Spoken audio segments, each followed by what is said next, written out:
Hi, I'm Terryl Givens. I'm a senior research fellow here at BYU's Maxwell Institute, and I'm going to talk for the next few minutes about Joseph Smith's library. In Nauvoo, not too long before the martyrdom, Joseph Smith led efforts to create a formal institution, the Nauvoo Library, and we actually have the records that list the personal collection of Joseph Smith that he donated as a kind of foundation to the Nauvoo Public Library. And so one of my hobbies over the last few years has been to try to reconstitute as fully as I can the books that Joseph Smith bequeathed to the library. And so I have here with me a number of volumes that are, in some cases, I believe, the identical editions that Joseph Smith owned. And we learned several really remarkable things from this document that gives us the list of titles that Joseph donated. We learned, first of all, how eclectic his tastes and interests were. And, his mother once said that Joseph didn't read widely, but he read deeply.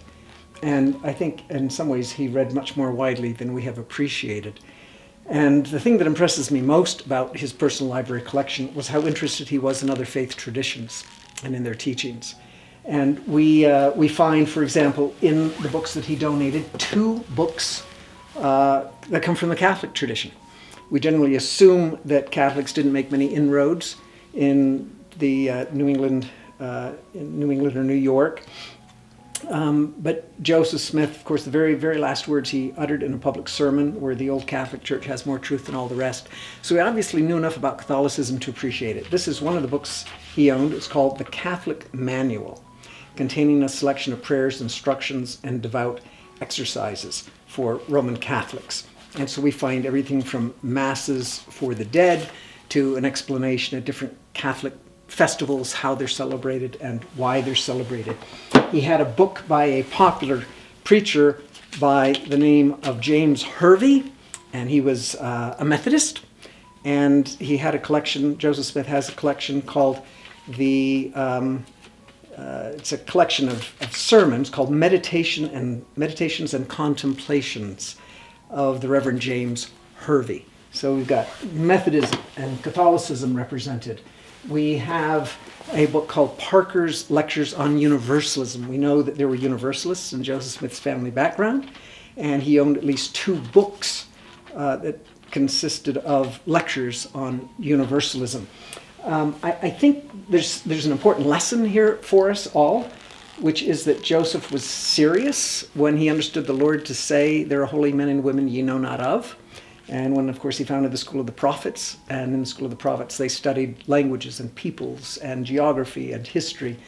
And Joseph's understanding of restoration, as I understand Joseph Smith to have written about it, was that in addition to restoring a priesthood authority that was lost, he understood that he was under a mandate to gather together, to assimilate, to correct many of the beautiful truths of the gospel that hadn't disappeared from the earth. They had just gone underground. And I think one way in understanding Joseph Smith's view of apostasy comes from a work that I think he read, although we don't know that this was in his library. But it was written by a Scottish theologian, and it's called Prophecy, A Key to the Prophecies.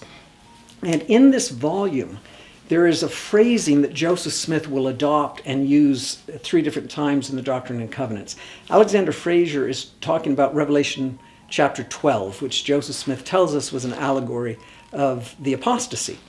And in Alexander Frasier's telling, he emphasizes the words that Book of Revelation chapter 12 tells us that the church didn't disappear, that it fled into the wilderness where it was nourished of the Spirit. And then, at a certain day, it comes forth out of the wilderness. And that's the language Joseph will repeatedly use in the Doctrine and Covenants and elsewhere. He will refer to the church coming out of the wilderness, which I take to mean that part of his task was to assemble these scattered fragments of beautiful gospel truths that had been marginalized or survived underground and reassemble them into a more complete gospel wholeness. And so that language comes from this book, Alexander Frasier, which was popular in Joseph Smith's day. We know that Joseph Smith had a book in his collection written by the great German Lutheran John Mosheim. And this is probably the most influential book in Protestant history in terms of espousing a certain understanding of corruption and apostasy that came to be called the Great Apostasy of the Catholic Church. And this clearly seems to have had an influence on Joseph Smith and subsequent writers from B.H. Roberts to James Talmage. They borrowed largely this Protestant narrative of the falling away from the original church. There are other sources here that Joseph used in his own personal studies. We know that he had a copy of Buck's Theological Dictionary, and it seems to be the case that Joseph would frequently resort to definitions that came from this Theological Dictionary, which was a really popular reference book in Joseph Smith's day. Joseph also had a copy of Clarke's Commentary, a 6-volume commentary on the Bible, which little bits and snippets of it appear every now and then in Joseph Smith's own commentaries and writings. So it seems clear that he also thought that there was a great deal of inspiration behind that commentary. There's a scholar at Yale University who has done extensive work trying to identify the influence of John Milton in Joseph Smith's work. And there's just a lot of ideas that show up in Paradise Lost that will appear again in Restoration teachings. And this was one of the most popular books in 19th century America. It's a collection of works by William Ellery Channing. Can't prove that this was in Joseph Smith's library, but there's a chapter here called the Remarks on the Character and Writings of John Milton, and it seems more than likely that Joseph would have been familiar with John Milton, probably through this source. And there's something in the neighborhood of about 50 books that Joseph Smith donated, and I've managed to assemble about half that number. And I'm going to take you now to show you the crown jewel of my collection. So we know that almost immediately after completing his translation of the Book of Mormon, Joseph Smith turned to a revision of the Bible. And this is the edition of the Bible from which Joseph Smith worked. It's called the Coopertoown Edition. This particular printing is just a few years later than probably the one Joseph Smith used. This was printed in 1838, but it has the exact same format, typesetting, page for page. It's identical to the edition that Joseph Smith was using. It's just really quite wonderful to see and to actually hold in one's hands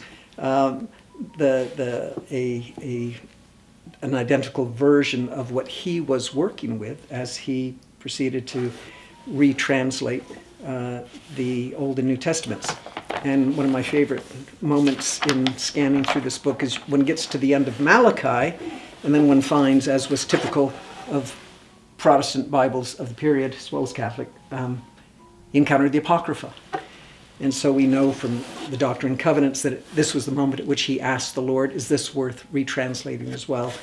And he gets the answer that, well, there are some things of benefit, but probably not worthwhile. And so we can see that he just would have passed beyond the Apocrypha and then begun the New Testament at that point.